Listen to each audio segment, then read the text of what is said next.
The man was checking a patient's teeth, but after a careful exam, he couldn't find anything wrong. Strangely, the patient kept screaming that his tooth hurt. There was no sign of a problem, but the pain was unbearable.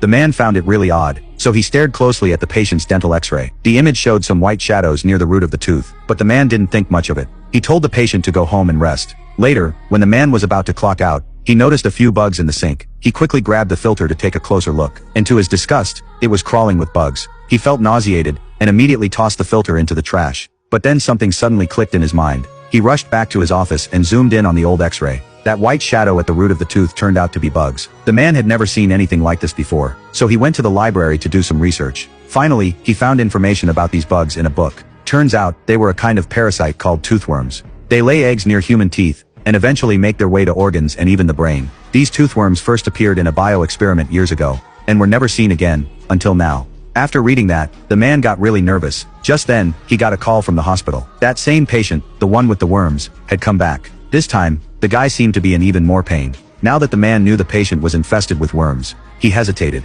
He knocked on the glass, telling the nurse to wear goggles and gloves for extra protection. But the nurse didn't take it seriously. She just urged him to get in there and help. The man had no choice but to suit up and prepare for surgery. But right when he cut open the patient's gums to remove the bugs, the patient suddenly went wild. Turns out the worms sensed danger. They started furiously burrowing toward the patient's brain.